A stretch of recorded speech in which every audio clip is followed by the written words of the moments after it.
Welcome to Africa's Vision Network. We are back again with part 2 of our storytelling hour, and we're joined once again by Baba Jamal Koram and Dr. Michael Otagbe. We're so glad to have you back with our second portion, and we're going to go into more storytelling. Baba, you have a story from us? Yes, for us? Yes, indeed. Stories invariably teach a lesson, and this is a rhyming lesson. Now, I want you to sing, if you will, and you out there in the audience, we must dig a well. We must dig a well. Can you dig it? We must dig a well. We must dig a well with the drums, and we must dig a well. We must dig a well. Here's the story. The earth was dry, not a cloud in the sky. All the animals were praying for rain. Rivers dried up and streams dried up, and still no rains came. Well, King Lion knew the time, so he made up his mind to call some leaders to meet with him. There was Big Bad Rhino, Ugly Hippo, and Giraffe. She was looking cold slim. Didn't call us together to talk about the weather, though the weather is very dry. But we must decide to get some water like we oughta, or our people will surely die. And the lion said, we must dig a well. We must dig a well. Can you dig it? We must dig a well. Dig it, dig it, dig it, dig it. We must dig a well. We must dig a well. We must dig a well. Let's do a rain dance, the rhino said. Do it in the latest style. The lion said, cool, but between me and you, that may take just a little while. No, we have to act fast, because the drought is going to last. We need to act as fast as we can. And we need cooperation from each animal nation to work this master plan. And the lion said, we must dig a well. We must dig a well. Can y'all dig it? We must dig a well. We must dig a well. We must dig a well. That's good. We must dig a well. All right. So lion, he got his folks together like this. The lion called his dancers and his drummers too to a central plot of land. Oh, then the lions danced as if they're in a trance to the sound of the drum in hand. And the lion said, we must dig a well. We must dig a well. Dance, lions. We must dig a well. Work your shoulders. We must dig a well. Shake that mane. We must dig a well. Move that tail. We must dig a well. Come on, lions. We must dig a well. We must dig a well. Oh. Guess who came up next? Those G-O-Rillas. You know, gorillas. The gorilla clan, they were on hand, looking dignified.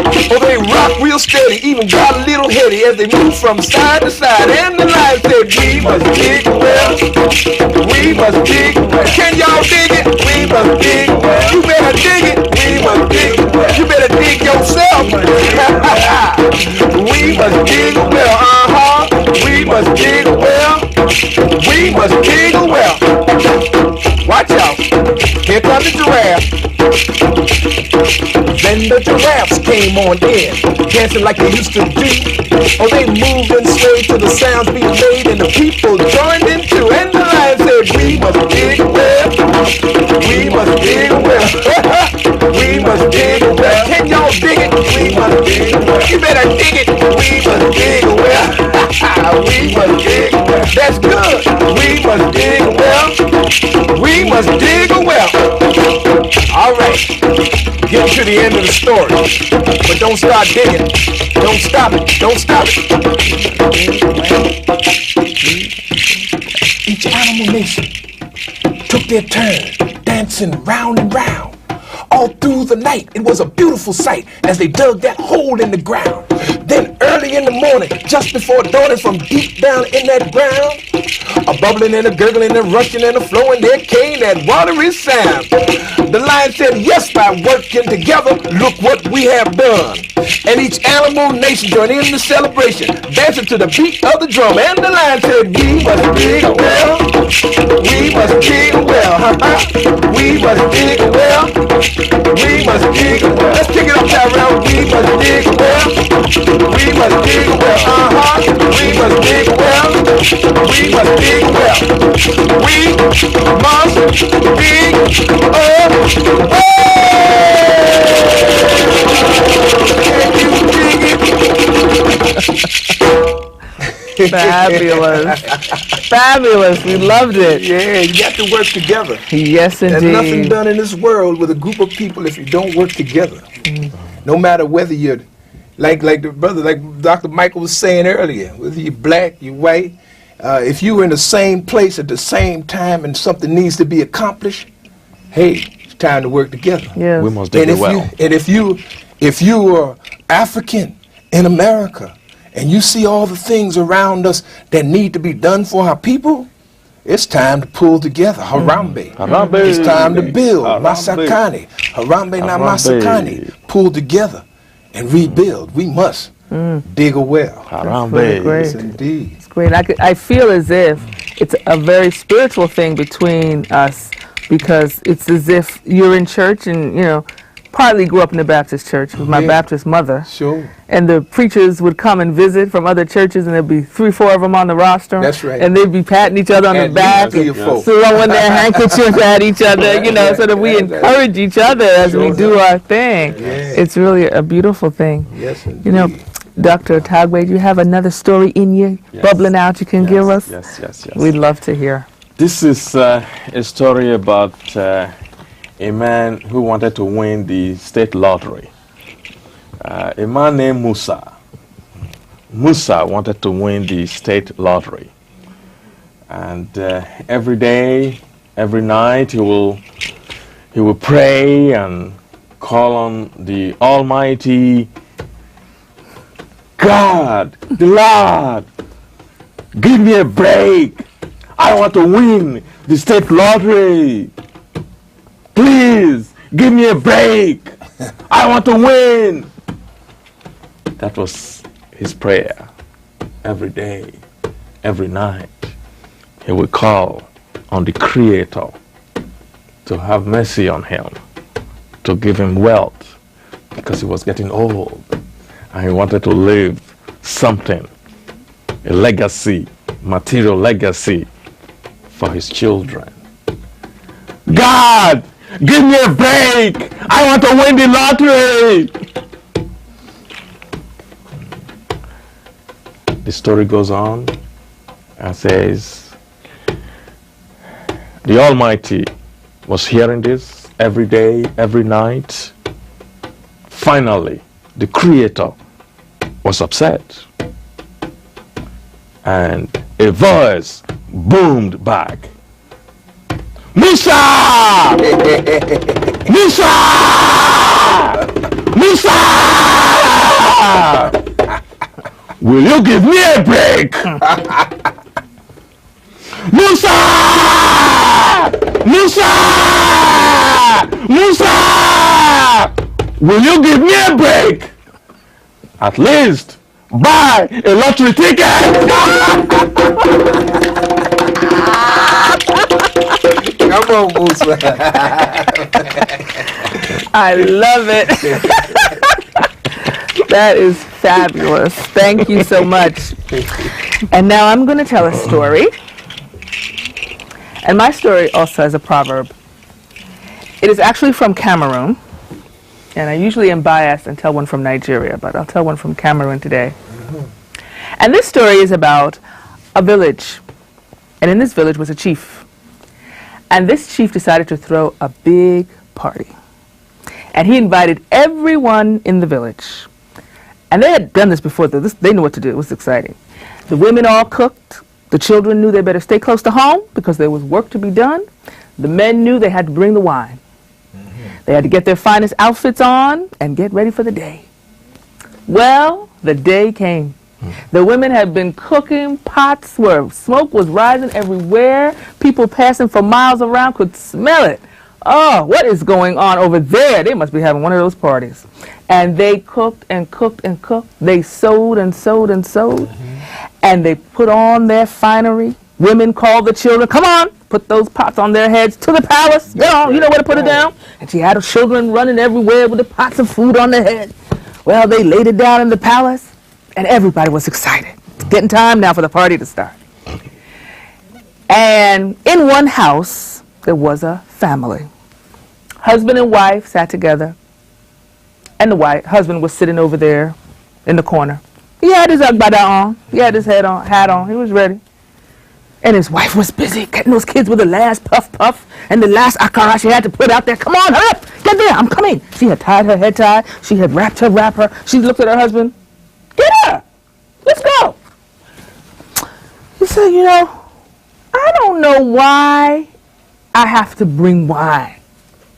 Uh-oh. He always tells us to bring wine, but he's the richest man around. Why do we have to bring wine? And he's the chief. She said, let me tell you something. Don't give me any trouble today. And don't embarrass me in front of my friends. Get that wine and let's go. I'm going to go. You hear me? You meet me there. And off she went. Left him sitting there. He had made up his mind. He wasn't going to bring any wine. Shoot. Everybody's suffering, struggling. Then they got to buy new clothes and buy food and everything for this party. And now they're going to get wine. He's not doing that. He said, I'm going to take with me my little calabash of water. And I'm going to pour it in the big pot where all the other wine is. Nobody will notice. It's just a little bit of water. Nobody will even notice. So off he went with his calabash of water. He got to the palace, and they were all seated round, everybody in their best finery. Hey, man, how are you? I'm so good to see you. How's the family? Hey, you're good here, man. How's everything? How's the children? Hey, how are you? So they all sat around. Of course, the women were back in the kitchen getting everything ready, and they were like, ha, ha, ha, what a great day. And the chief came out. Hey, my people. Hey, got it all. And they all sat down. It's so good to see you. And the chief said, now, the festivities are going to begin. We're going to have a toast. Come on, my servants, pour water for my people. Well, they came around with the big pots and poured everybody wine. Yeah, that's right. We're going to toast our great town, our wonderful chief. Hey, us, your mighty great chief. The chief said, everybody got a drink. Hey! All right. Now we're going to toast to this wonderful town, to this great country, to all of our wonderful people. Yeah! Everybody took a sip. Oh, wonderful chief. Oh, wonderful. Everybody knew something was wrong, but he wanted to say anything. So probably they'll just take another sip and check this out. Took another sip, and they all realized that they were drinking water. Because all the men had the same plan. Why should I bring water? Everybody else bring water, wine, and I'm going to bring some water. And so in that town in Cameroon, they have a proverb today. Whatever you bring to the feast, that's what you're going to drink. And that's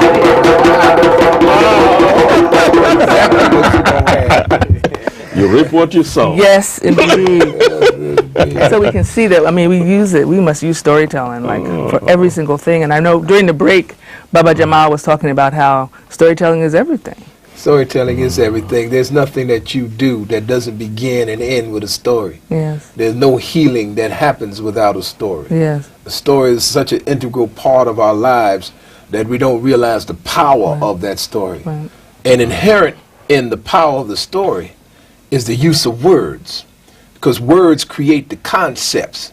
The concepts used to stimulate the imagination. I had sent a message to a professor at Bowie asking him about meta-linguistics, how words are used and what they're used for, and how you can place words in certain ways and they can have on certain meanings that will elicit certain power. There's power in the word. There's no doubt about that. Words can hurt. Words can make you happy. Words can make you healed. And so as storytellers, we have to be not only responsible in using those words, but conscious of the words we use. For example, I never used the word slaves to describe Africans in America. We were human beings. We are human beings. Slaves were considered property. So that means that somebody else put a name on us to determine and to define the relationship that they felt they had with us. But we didn't have that same. We are human beings. We're Africans, strong, tall, dignified warriors, warrior women and warrior men. That's how come 400,000 of us joined the Union Army and we won our freedom. Some people say we were given our freedom by some words on a paper. So words are important, and the use of words is even more important. So that's why when we do the storytelling workshops, when we have storytelling gatherings, we make sure that we encourage each other to use those words that have hope, victory, healing, and power. You know, because that's what our people need right now. Yes. Yeah. Especially now. Yes, indeed. You have another story for us with some power and hope in it? Oh, so another story with some power and hope. I don't know how much power and hope this has, but I certainly feel like I need to tell this story. Give it to us, bro. You see, Utu Che Kalu, he was down in Azania. See, down in this area right here. And Utu Che Kalu was about this tall. That's it. And he was 900 years old. Yes, he was. He was. And he loved to play the drum. Oh, every day you could go by Utu Che Kalu's place and he would be playing the drums, making the drums. As a matter of fact, sometimes people would have headaches and they come to Utu Che Kalu and he'd play a rhythm and that headache is gone. Sometimes their bodies wouldn't be at ease. They would be what?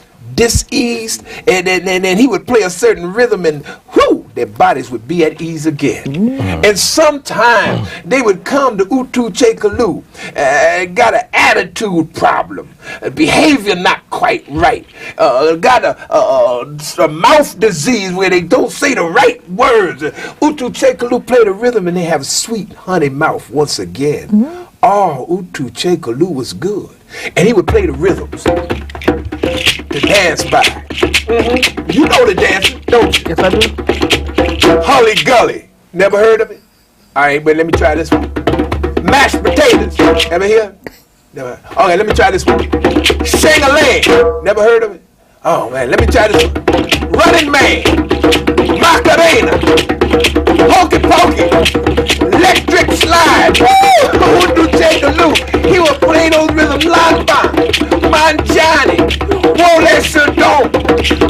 And the people loved to dance, but there was a village 20 miles away. They didn't have any drummers and no drums. No drummers, no drums. And they talk bad to each other too. Get out my face. Who you looking at? You better shut up. You better leave me alone. Whoa, and they hitting on you. Oh, you ain't want to live in that village? The chief said, we need some drums up in here. One day a hunter was walking through the woods. Happened to hear a little rhythm on the drum. Yeah, shoulders started hunching up. Knees started going back and forth. You know what I'm talking about. And his hair started whopping this side and that side. He said, oh, and he looked through the trees and he saw Utu Che Kalu and all these drums. He said, wow. Ran back to the village. Chief, Utu Che Kalu has plenty of drums, and we need to go get them. So they went. They went to get Utu Che Kalu's drums. The warriors, the chief, and the hunter. They rolled up on Utu Che Kalu. Give me your drums. Utu Che Kalu kept playing. I said, give me your drums. Utu Che Kalu kept playing, and then he stopped playing. You talking to me, little man like this? You want my drum? You can't have these drums. I made these drums. I cut the tree, I hollowed out the log, I killed the animal, I stretched the skin, I heated it up, I played the drum, and my people are healthy, happy, and they love to dance. You can't have my drums. But the chief was a what? A thief. Took those drums. Yes, he did. Him and his warriors stole all his drums. And Utu Che Kalu said, Chief, this is not good business. Chief, this is bad business. But the chief didn't listen to him.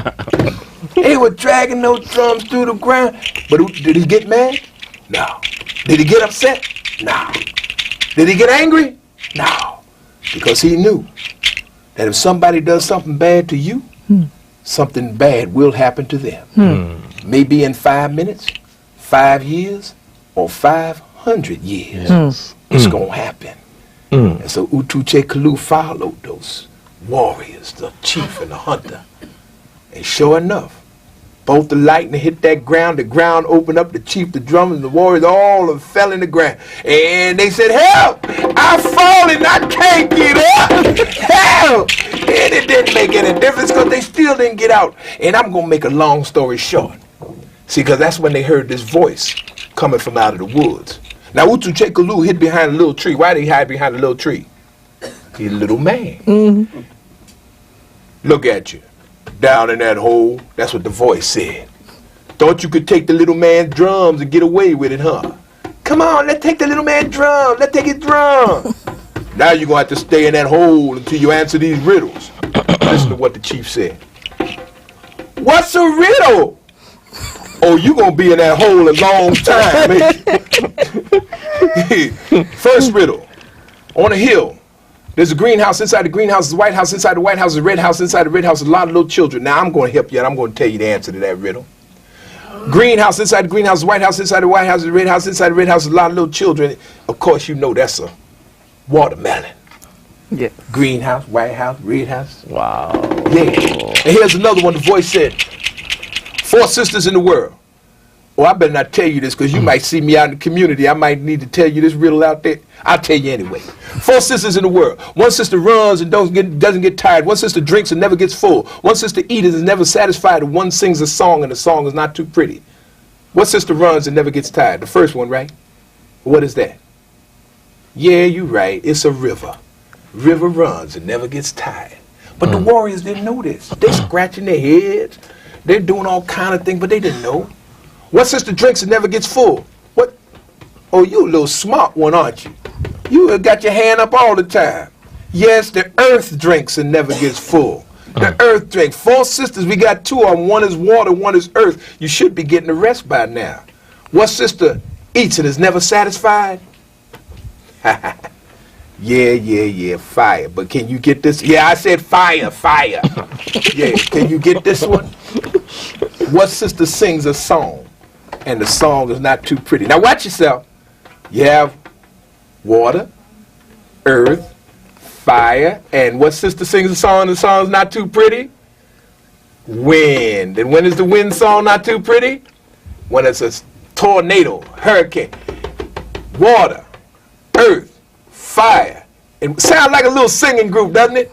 Yeah. And Utu Chekalu came over and said, Chief, I know the answer. Well, tell the voice, Utu Chekalu. Oh, no, I'm not going to tell him you disrespected me, talked about my mama, took my drums. I'm not going to. Psych, I'm just kidding. And Utu Chekalu gave the answer, and the chief and the warriors rose up out of the hole. And the chief ran over and he gave Utu Chekalu much respect and asked for forgiveness, but Utu Chekalu said, I can't forgive you. You have to forgive yourself because you knew what you were doing was wrong. And he gave Utu Chekalu 100 acres of land, and on that land he built a school where the children learned how to make the drums, play the drums, sing the songs, dance the dances, and tell the stories. And we're still doing Utu Chekalu's work today. That's why we're on this TV show. That's why we tell the stories. Teach the children how to make the drums, play the drums, dance the dances, sing the songs, tell the stories. Whoa. Thank you. Yes, indeed. Yes, we feel like we're being fed, huh? Yes. Well, of course, our time is running short, as usual. But, Dr. Atagbe, if you could tell us, do you have any proverbs, some that would give some of our audience words of wisdom as we... 3 of my favorites. One is, no matter how... Wait a minute. Just a minute. I got one like that. No matter how long the day, the night, no matter how long the night, the day is sure to come. To come. Yeah. That's one. Yes. Another one is, no matter how long a piece of wood stays in the water, it will never become a crocodile. Be yourself. No matter how you try. I can never be like you, and you can never be like me. So don't kill that is unique in you. That's right. Don't imitate other people, because when you imitate, you are killing that which is unique in you. No matter how long a piece of wood stays in the water, it will never become a crocodile. Never be a crocodile. Another one is has been made popular by Mrs. Clinton, and it goes like this: that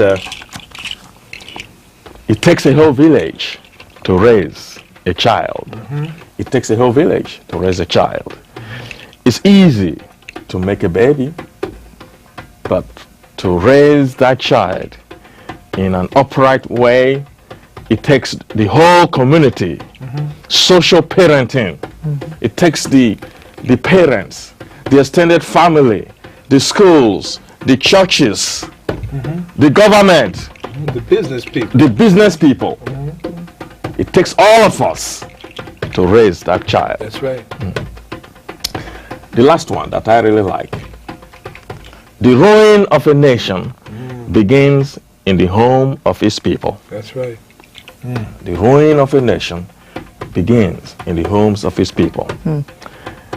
If you tolerate a little indiscipline in your home, I tolerate a little indiscipline in my home, you tolerate a little indiscipline in your home, you tolerate a little indiscipline in your home, what kind of community are we going to have? Non-disciplined. Yes, community. Community. The kind of community that we find ourselves in. Yes. Right. Because that same thing Yeah. occurred. Well, we're so glad that you could be with us today.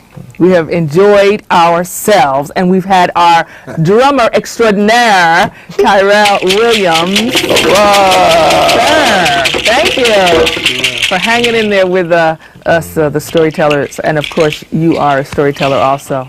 Every musician is. And so we're glad that you could be here. We hope that you will come back. And to our audience out there, I know you have learned a lot from the story time, and we hope we can bring you a show like this again, because we can imagine how healed you are now. And we're glad that you could be with us. We hope that you will join us again on Africa's Vision Network. Thank you.